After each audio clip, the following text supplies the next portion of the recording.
A marinha francesa, então, interceptou o petroleiro Deliver ao largo da Sicília, no mar Mediterrâneo, numa operação ligada ao monitoramento de embarcações suspeitas de sanção contra a Rússia.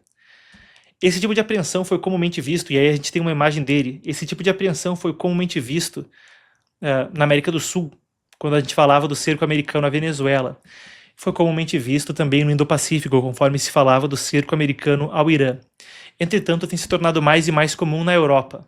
Quando se fala de frota fantasma, navios que mudam de bandeira frequentemente, mudam de identificação, andam com os transponders, os seus dispositivos de identificação desligados. Agora, se tornou fato comum. E não é só essa moda que pegou. Mesmo a divulgação de imagens. Essas ações americanas que eu citava agora há pouco se tornaram conhecidas porque Trump divulgava os vídeos e Macron entrou na onda. Daniel, solta o vídeo. A gente tem aqui o vídeo publicado por Macron hoje mais cedo, conforme ele mostrava os momentos da apreensão. Vou reagir aqui junto com vocês, informado da notícia, mas confesso que ainda não vi o vídeo. Vamos lá. Eu vou falar uma questão aqui, tá, pessoal? Quando se fala de assuntos delicados, coisa que divide opinião, sempre é delicado falar desse tipo, nessa forma. Mas eu, pessoalmente, acho tão interessante esses vídeos, né? Bom, não à toa me tornei jornalista, mas chama atenção, não chama? Olha aí, o pessoal desembarcando no navio, como é interessante. Bem, o navio foi escoltado depois por uma área de ancoragem para inspeção depois de ser abordado em águas sob vigilância europeia. A informação que vem das autoridades francesas é a seguinte: essa ação faz parte do combate contra a frota fantasma russa que é utilizada para transportar o petróleo. Como eu falei, mudança frequente de bandeiras, navios comumente antigos, aparelhos de rastreio desligados, rotas alternativas.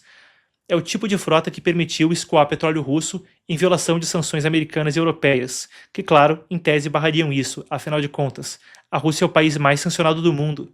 Eu com frequência verifico a Castellum.ai, que é a plataforma de rastreio de sanções mais utilizada do mundo.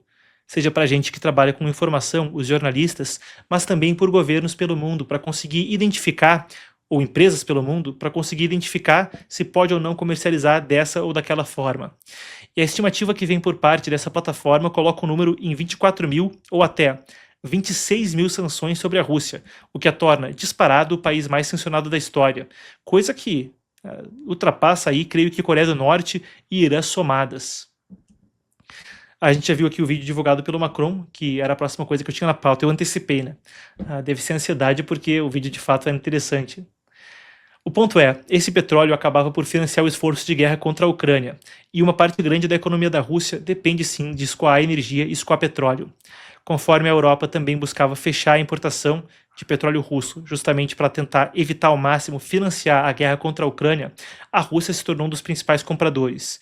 Outros países pelo mundo também acabam por depender desse tipo de comércio. Esse petroleiro foi identificado durante o monitoramento de rotas associadas então à exportação de petróleo originadas nos portos do Báltico. O navio, apesar de ter uma bandeira de país africano, acabou por transitar em rotas saindo da Rússia e indo para comércio de petróleo para alguns dos compradores mais comuns. O Le Monde, jornal francês, reportou o seguinte, aspas, essa operação de controle de bandeira teve como objetivo verificar a nacionalidade de uma embarcação suspeita de estar navegando com bandeira falsa. O comunicado oficial também destaca isso, falando que a embarcação tinha características compassíveis com essa mudança frequente de bandeira que a gente pontuava anteriormente. Em resposta, a TASS disse que a França deteve um petroleiro não identificado e que a embarcação foi escoltada para inspeção. A TASS é a agência estatal russa. O Reino Unido, em paralelo a isso, também está discutindo coisa similar. E quando a gente fala sobre um aumento dessas apreensões acontecendo ao longo dos últimos 2 anos, isso é interessantíssimo. Medidas que antes eram cogitadas por Trump apenas parecem estar se tornando moda. A apreensão de petroleiros, de certa forma, é uma delas. Mas Pete Hegseth ou Marco Rubio, um dos dois na coletiva que a gente traduziu ontem da OTAN, falou uma coisa interessantíssima. Ele dizia que tinha coisas que antes eram fora da realidade e não pareciam ser possíveis para chefes de Estado, mas que a partir da presidência de Trump acabam se tornando mais e mais comuns. O Reino Unido agora, em paralelo a isso, também discute a possibilidade de vender petróleo apreendido em casos relacionados a sanções, por exemplo, com a Rússia. Segundo a mídia estatal, a situação envolve uma investigação sobre a origem e não tem confirmação definitiva quanto à propriedade de um navio ter vinculação direta russa.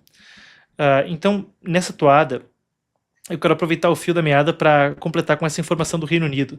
Uma reportagem do Daily Telegraph, agora, informa que autoridades britânicas estão avaliando a possibilidade de vender petróleo apreendido dos Mirtos, outro petróleo, então, outro petroleiro que foi apreendido depois de uma interceptação, essa no Canal da Mancha.